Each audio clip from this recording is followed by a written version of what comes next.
নমস্কার, আমি অতনু। তোমাদের সবাইকে আরেকবার স্বাগত জানাই আমার চ্যানেলে। তো আজকের একটা নতুন এক্সপেরিমেন্টাল রেসিপি নিয়ে কিন্তু চলে এসেছি মাছের। আমার চোখের সামনে যা এসছে তাই কিন্তু আমি দিয়ে দিয়েছি মনের মতো করে, তাই কিন্তু এই রেসিপিটাতে আমি অ্যাড করেছি।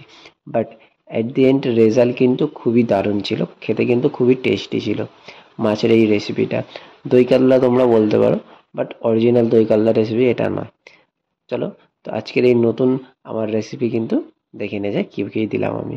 তো সবার প্রথমে আমি কিন্তু 4টে কাটা পোনার পেটি নিয়ে নিয়েছিলাম, 3টে পেটি আর একটা কানকোর যে পিস হয় ওই পিস কিন্তু নিয়ে নিয়েছিলাম। তাতে কিন্তু পরিমাণ মতো নুন, হলুদ গুঁড়ো আর লঙ্কার গুঁড়ো দিয়ে কিন্তু প্রথমে ভালো করে সেটাকে 4টে মাছকে কিন্তু ম্যারিনেট করে নিয়েছি আমি।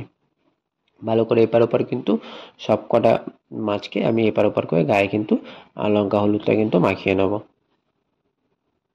আর আমি এখানে মোটামুটি পেটি ইউজ করেছি, আপনারা চাইলে নর্মাল দাগাও ইউজ করতে পারেন, যে কোনো পিসই ইউজ করতে পারেন, কোনো সমস্যাও নেই। তো ভালো করে মাখানো হয়ে গেলে মাছগুলো কিন্তু আমি রেখে দেবো। তারপরে কিন্তু কিছুটা পরিমাণ দই নিয়েছিলাম, 50 গ্রাম মতো। তাতে কিন্তু অল্প পরিমাণে বিট লবণ দিয়ে আমি কিন্তু সেটাকে ফেটিয়ে নিয়েছিলাম ভালো করে, একদম যাতে দই যে ডালা ডালা ভাবটা না থাকে, সেই জন্য কিন্তু বিট লবণ দিয়ে ভালো করে কিন্তু আমি ফেটিয়ে নেবো। আমি মোটামুটি 50 থেকে 60 গ্রাম দই নিয়েছিলাম। তারপরে একটা সাদা তেল, সর্ষের তেলের মধ্যে কিন্তু আমি মাছগুলোকে কিন্তু ভালো করে ভেজে নেবো। মাখিয়ে রাখা মাছ যেগুলো ছিল সেগুলো কিন্তু একে একে কড়াইয়ের মধ্যে ছেড়ে ভালো করে কিন্তু একদম মোটামুটি ক্রিস্পি করে লাল লাল করে আমি মাছগুলোকে ভেজে নেবো। বেশিক্ষণ সময় লাগে না মাছ ভাজতে, তোমরাও জানো। যতক্ষণ সময় লাগে 5-7 মিনিট, সেই মধ্যে কিন্তু মাছগুলোকে ভেজে নেবো। আর মাছ কিন্তু একদম তেল গরম হলে তবেই কিন্তু কড়াই ছাড়বেন, নাতে কিন্তু মাছগুলো কড়াই কিন্তু চিপকে যাবে, জড়িয়ে যেতে পারে।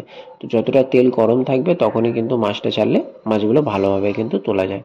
তো যাই হোক, মাছগুলো কিন্তু একে একে ভাজা হয়ে গেলে আমি কিন্তু সমস্ত মাছগুলোকে কিন্তু কড়াই থেকে তুলে নেবো। দেখতে পাচ্ছ আমার মাছ ভাজা হয়ে গেছে এবং একে একে কিন্তু কড়াই থেকে আমি মাছগুলো তুলে নিচ্ছি। মাছগুলো তোলা হয়ে গেলে সেই মাছ ভাজার তেলের মধ্যেই কিন্তু আমি একটা গোটা পেঁয়াজ কেটে রেখেছিলাম, সেটা কিন্তু কড়াইয়ের মধ্যে, কড়ার তেলে কিন্তু অ্যাড করে দেবো। সেটা একটু নাড়াচাড়া করে তার মধ্যে 2টো তেজপাতা আমি অ্যাড করে দেবো। এবং তার কিছুক্ষণ পরে কিন্তু অল্প পরিমাণে কিন্তু ডালচিনি আর লবঙ্গ অ্যাড করে দেবো। এলাচ আমার কাছে ছিল না, তাই এলাচ দিইনি। তারপরে কিছুটা কুচিয়ে রাখা রসুন আর কিছুটা কুচিয়ে রাখা আদা কিন্তু আমি সেই কড়াইয়ের মধ্যে পেঁয়াজের সাথে কিন্তু অ্যাড করে দেবো।